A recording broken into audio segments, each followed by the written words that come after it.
자, 사도행전 강해 이어가도록 합니다. 사도 바울과 그리고 바나바가 아시는 대로 이 안디옥 교회에서 선교사로 파송을 받게 되었어요. 여러분, 그들에게 제일 먼저 복음을 전했던 지역은 구브로 섬이었습니다. 이 구브로는 사이프러스라고 하는 오늘날 섬인데 왜 그리로 갔는가? 지난 시간에 나눴어요. 바나바의 고향이 바로 구브로 섬이었습니다. 그러므로 그곳에 가서 성공적으로 복음을 증거하고 이제는 어디로 가고 있는가? 비시디아 안디옥이라고 하는 곳을 향하여 갔고 그곳에 당도하여 이제 안식일을 맞이하게 되었어요.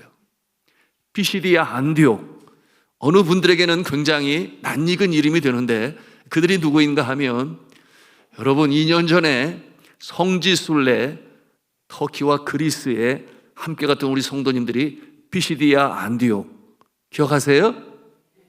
예, 감사합니다. 기억하는 모습들이 있는데 저도 그곳에 가서 섰을 때 비시디아 안디옥, 이 바나바와 이 바울의 모습을 생각할 때 제 마음에 감동이 일었습니다. 물론 그 당시에는 큰 도시였고 회당이 있어서 유대인들과 이방인들이 함께 모여 주님 앞에 영광 올리는 안식일을 지켰지만 지금은 이제는 그 흔적과 자취만 남고 그 영광의 때를 볼 수는 없었어요. 그럼에도 불구하고 그 흔적과 발자취, 그곳에 서서 복음을 전하는 이 주의 종의 모습을 생각할 때 참 감동이 일었습니다. 여러분, 그때 제가 그 자리에서 이 감상문을 써놓은 곳이 있는데 그때 상황을 생각하며 함께 우리가 보겠습니다. 먼저 사진을 한번 보도록 하겠습니다. 사진 올려주세요. 예, 터키에서 비시디아 안디옥으로 향하는 그 차 안에서 찍은 그야말로 설산이죠. 예, 거대한 아름다운 눈산이 나타났고 아마도 사도 바울과 바나바가 그곳을 갈 때도 그와 같은 모습이지 아니했을까? 그 산이 어디 갔겠습니까? 예, 그런 생각을 하게 되었어요. 그 다음 사진, 그리고 가는 길에 설산 아래는 이처럼 아몬드 꽃이 길가에 아름답게 피어 있었습니다. 그 다음, 이곳이 바로 비시디아 안디옥인데 기억하실 분은 기억하실 거예요. 그 당시 얼마나 거대한 아름다운 도시였을까 상상해 볼 수 있는 모습이죠. 네, 이 비시디아 안디옥의 이 길을 걷는 모습. 다음 사진, 예, 그곳을 이제 떠나서 내려가는 모습인데 뒷모습만 봐도 누군지 좀 알 것 같습니까? 예, 알 것 같아요. 그 다음 그림, 예, 제가 또 그 길을 이렇게 걸으면서 그 바울과 바나바의 모습을 생각해 볼 수 있었습니다. 그때 썼던 글이 이러합니다. 제목이 그 길을 걷는다인데요. 길이 있었다. 마을과 마을을 잇고 사람과 사람을 잇고 창조주와 피조물을 잇고 하늘과 땅을 잇는 길. 창조주와 영혼을 잇기 위해 길을 걷는 자가 있었다. 그 머나먼 길을, 그 험난한 길을 장애물 막아서도 그 빛 가운데 걸었다. 고난 몸 잠든 밤 별빛이 그를 감싸 안았다. 그가 걸은 길에는 아몬드꽃 봄이면 흐드러지게 순백의 부활로 피어나듯 그가 전한 구원의 소식에 어둠 속 영혼들이 빛으로 거듭났다. 나도 그 길을 걷는다. 이제는 말라버린 그날의 땀과 눈물, 그 흙과 그 돌, 그 흔적, 그 발자국, 댕댕 가슴에 울리는 음성, 내가 다시 흘릴 수 있느냐? 아, 다시금 바람이 인다. 내 등을 밀어주는 성령의 바람 하여 하늘을 보고 땅끝을 보고 내게 주신 가야 할 길, 다시금 일어나 그 길을 걷는다. 이와 같은 내용이에요. 여러분, 사도 바울, 바나바, 그 역사의 흔적이 남아있는 곳을 우리가 방문하여 성지순례를 합니다. 그럴 때마다 우리의 심령 가운데는 다시금 성령께서 주시는 음성이 있죠. 너도 이 길을 걸을 수 있겠느냐? 그 길은 때때로 가시밭길이요, 그 길은 때때로 험산 출렁의 길이요, 그 길은 때때로 눈물의 골짜기이지만 여러분, 기독교의 역사는 그와 같은 모습을 통하여 오늘에까지 이르게 되었습니다. 여러분, 이 밤에 이 사도 바울과 이 바나바의 전도의 상황들을 살펴보면서 다시금 주님 앞에 다짐하고 결단하는 시간이 되시기를 주님의 이름으로 부탁합니다. 사도 바울과 이 바나바가 비시리아 안디옥에 이르렀을 때 여러분, 그들은 회당을 찾았다고 그랬어요. 여러분, 이 회당을 찾는 이유는 이 유대인들이 안식일이 되면 이 회당에 나왔기 때문이죠.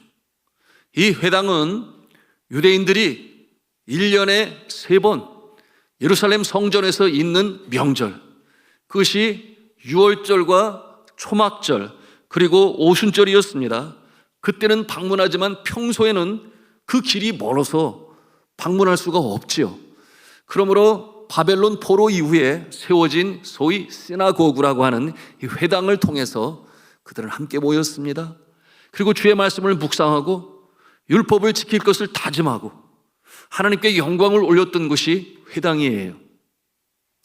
그러므로 이 회당은 마치 그 흩어진 이 유대인들의 모임의 장소요, 또한 교육의 장소요, 그들의 자녀들이 하나님의 말씀을 배우는 곳이요, 또한 먼 곳에서 유대 땅에서 찾아온 나그네가 그곳에서 쉬고 자고 또한 새로운 소식을 들려주는 곳이 바로 이 회당이었습니다.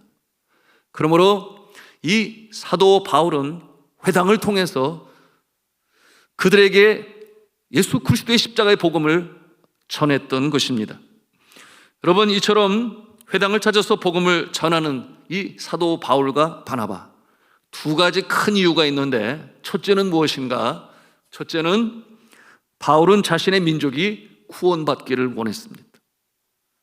바울이 어떠한 사람이었는가? 누구보다도 자신의 민족을 사랑했던 자였죠. 그는 스스로 말하기를 나는 베냐민 지파 중에 한 사람이요. 여러분, 이 베냐민 지파는 영광의 지파였죠. 여러분, 이스라엘 3대 초기 왕의 첫 번째 왕 사울이 바로 베냐민 지파 사람이었습니다. 그리고 자신이 베냐민 지파인 것을 자랑스럽게 여겼고 이름조차 뭐라고 지었어요? 사울이라고 지었어요.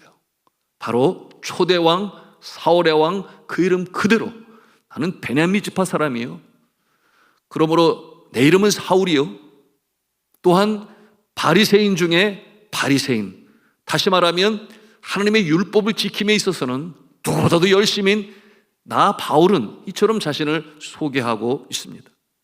그는 민족주의자 중에 한 사람이었어요. 그러므로 하나님께서는 그의 출생이 타르수스, 오늘날 터키의 동남부 지방인데 과거에 지진으로 인해서 우리가 성금을 보냈던 바로 그 지역이에요. 그러므로 헬라어에 능통했던 사도 바울이 이방인을 위한 나의 그릇으로 부르심을 받고 보냄을 받았지만 그의 마음속에는 늘 한켠에 나의 동족에게 복음을 전해야지, 그들도 구원을 받아야지, 이 같은 마음이 늘 가득했어요. 그러므로 회당을 찾는 목적이 바로 거기에 있었던 것입니다. 여러분, 그가 얼마나 그 동족을 사랑하는지 로마서 9장 1절 이하에 나타나고 있는데 우리 같이 한 음성으로 읽도록 하겠습니다. 시작.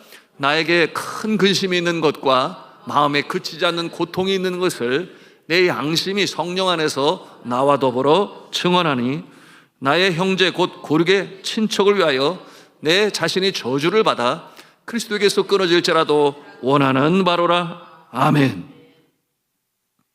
자신의 동족이 이처럼 구원받기를 간절히 바랬어요. 자신이 그리스도에게서 끊어지는 한이 있더라도 나의 고륙, 나의 친척이 예수 그리스도를 구세주로 믿을 수만 있다면 나는 그것을 더 원하노라, 이 같은 고백을 합니다. 그러므로 회당을 찾는 그의 마음에는 나의 동족이 예수님을 구세주로 믿어야지 하는 염원을 가지고 회당을 찾았던 것입니다. 두 번째 회당을 찾는 이유, 그것은 우리 같이 읽습니다. 시작. 회당에는 이방인들도 참여했기 때문이었습니다. 유대인들만이 아니었어요. 그 지역에, 이방 지역에 함께 살고 있는 이방인들이 또 이 복음을 듣기 위하여 회당에 나왔고, 또한 그들이, 유대인들이 모이는 그 회당에 그처럼 나가게 된 것은 그들의 심령이 갈급했기 때문이에요. 여러분, 사람은 영적인 존재입니다. 육신으로만 지어진 존재가 아니에요. 여러분, 육신적인 존재로 맞춰지고 만다면 짐승이나 동물들과 다를 바가 없을 거예요. 그저 등 따숩고 배부르면 모든 것이 다다? 그런데 결코 그렇지 아니해요. 아무리 돈 많이 벌어 부유한 자도 여러분, 그 심령 가운데 허전함을 달랠 길이 없어요. 영적인 존재는 이 영혼의 창조주 되신 하나님을 만날 때 비로소 그 심령 가운데 평안이 임하는 것입니다. 여러분, 많이 배운 사람들이라고 해서 아니에요. 많은 것을 가졌다고 해서 아니에요. 여러분, 그 심령 가운데 채울 수 없는 그 영혼의 이 허전함을 참 하나님이신 예수 그리스도, 또한 이 삼위일체 하나님을 믿음으로 받아들일 때 그 갈급함이 해결되는 것입니다. 해갈하게 두는 것이에요.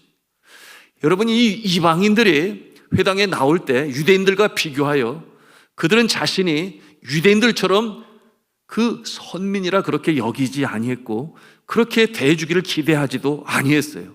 실질적으로 유대인들은 그 회당에 나오는 이방인들을 자기보다 못한 존재로 그렇게 여겼습니다.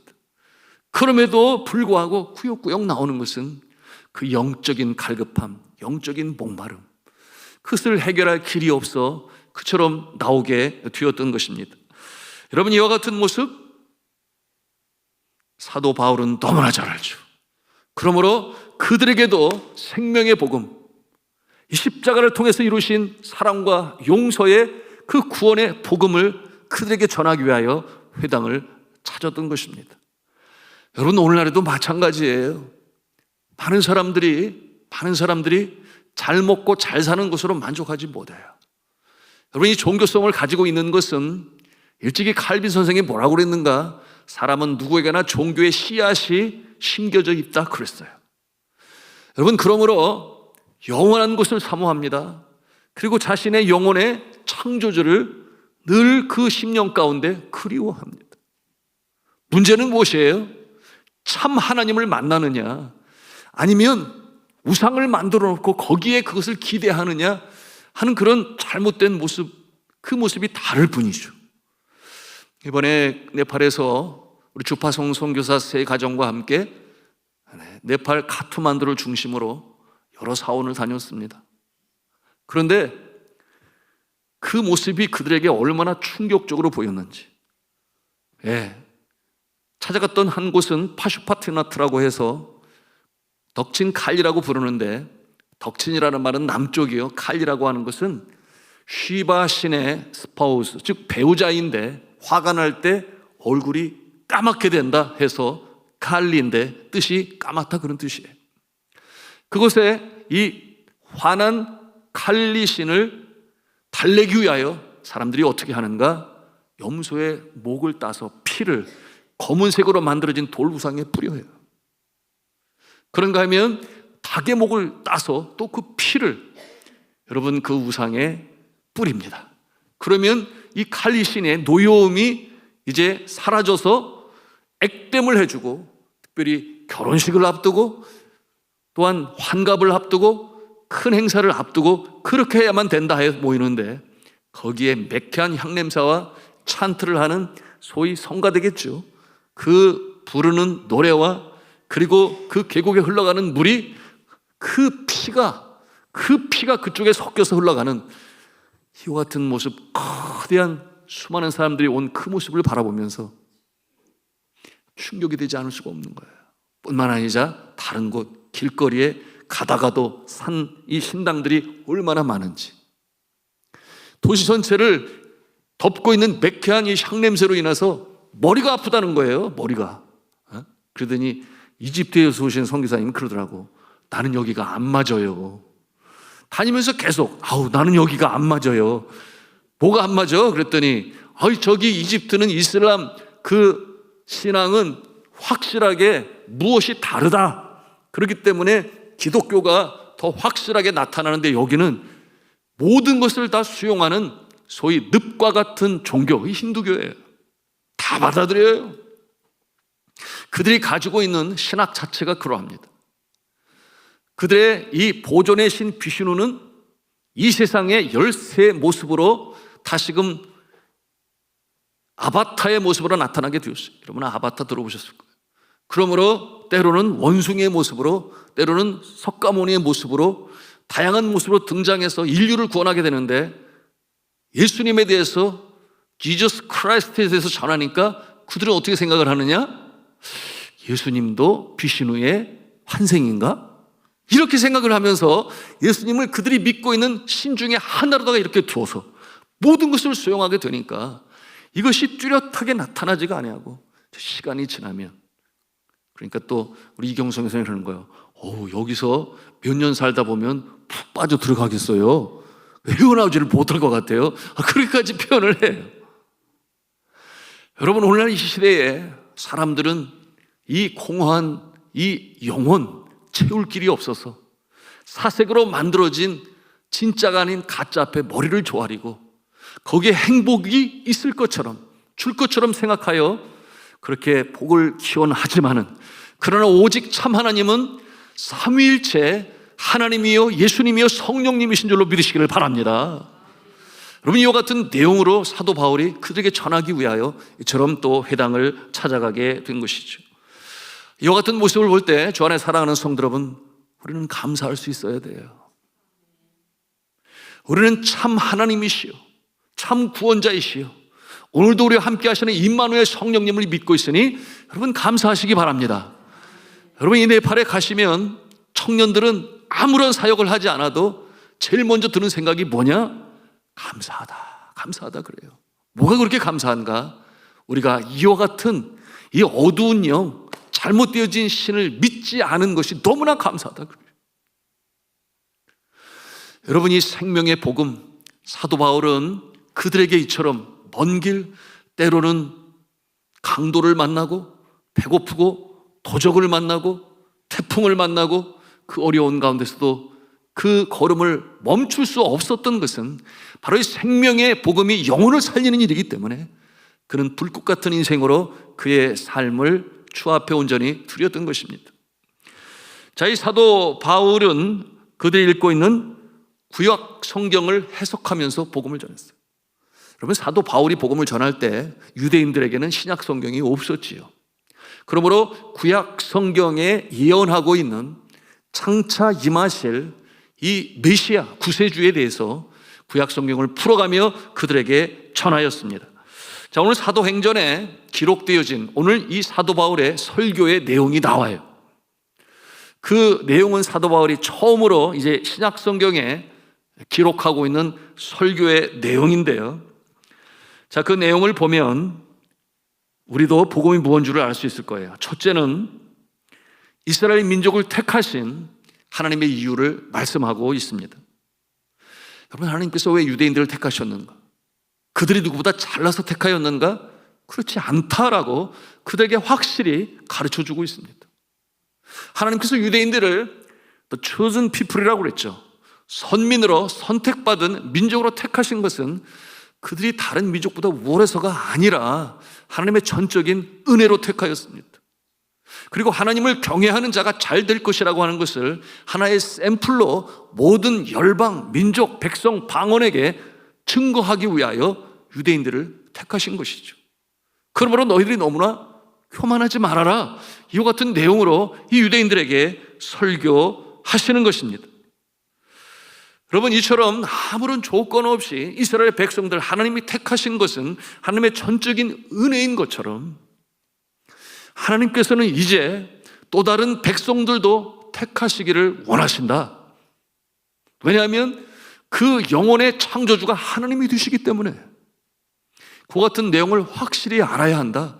그러므로 우리끼리만이라고 하는 그와 같은 너희들의 생각은 잘못된 것이다. 이 내용을 사도 바울은 유대인에게 증거하였습니다. 자, 그런가 하면 두 번째로 네, 두 번째 우리 같이 읽겠습니다. 시작. 다윗의 후손을 통해 이루실 하나님의 왕국에 관한 것입니다. 자, 이것이 설교 내용인데 하나님께서는 인류를 향하신 이 크나크신 뜻을 온전히 이루시기 위하여 특별히 하나님의 마음에 합한 자 다윗 왕조를 통하여 그의 후손 가운데 메시아가 임하게 하셔서 그러므로 하나님의 나라가 급하고 강하게 역사할 수 있도록 작정하셨다라는 것을 말씀했습니다. 다윗을 통해 하나님의 다스리는 그 모습을 그 왕국을 통해서 먼저 보여주신 것이죠.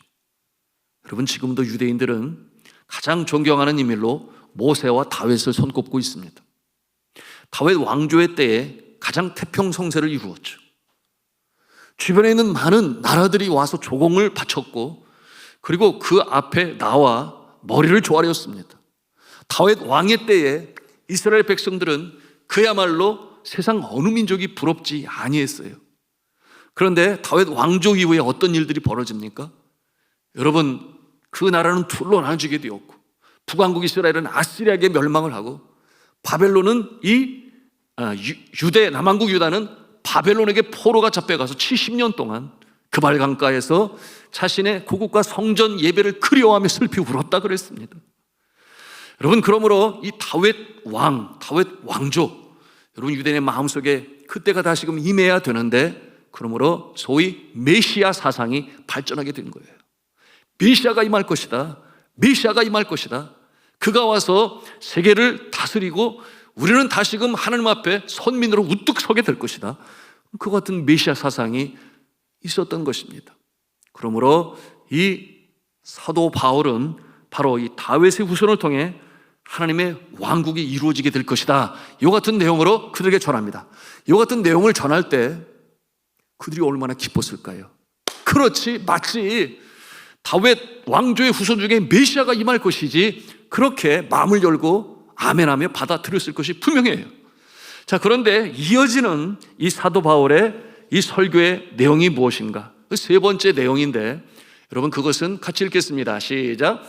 하나님의 약속은 다윗의 자손 예수 그리스도에 이르러서 완성되었다라고 하는 것이었습니다. 이것은 그들에게 충격이었죠. 세례 요한을 통해서 장차 오실 이스라엘의 왕, 그 길을 예비하라. 그러므로 회개 세례를 베풀었어요. 주님 오실 길을 평탄케 하라.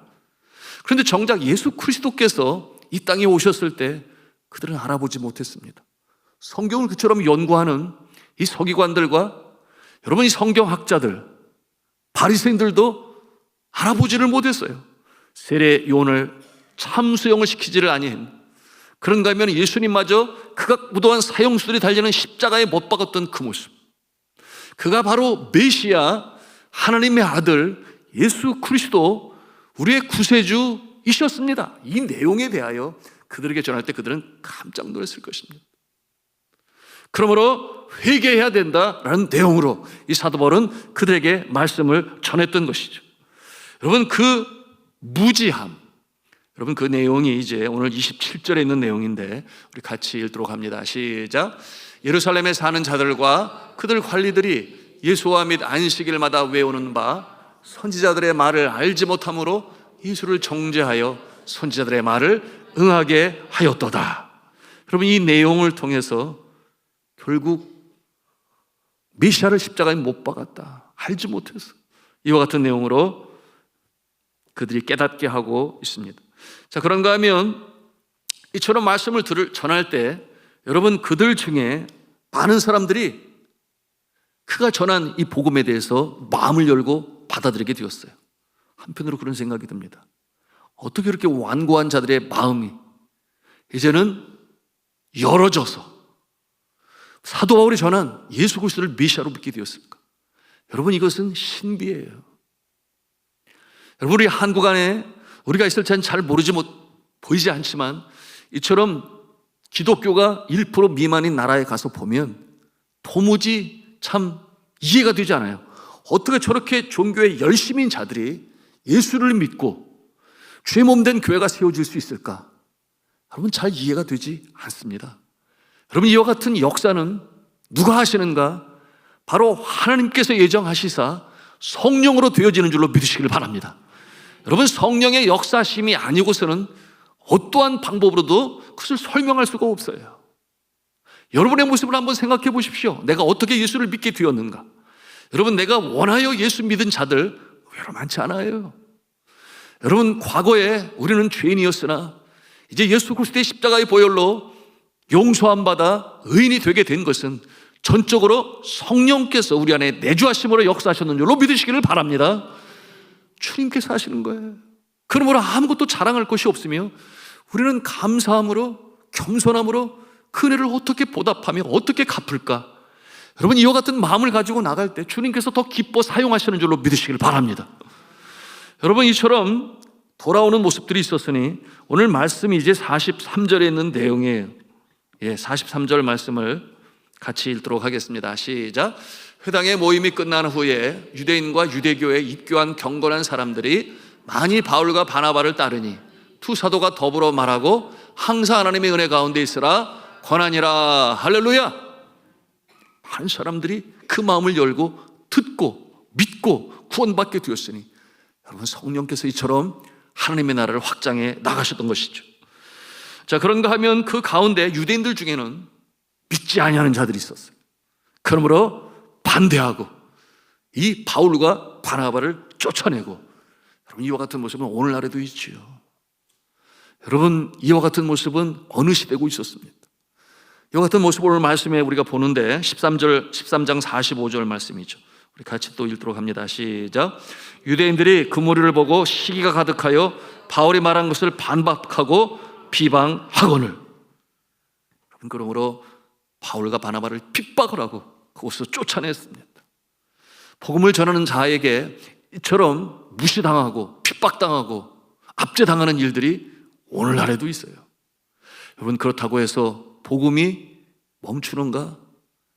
여러분, 하나님의 나라 확장이 그만 멈추게 되는가? 그렇지 아니합니다.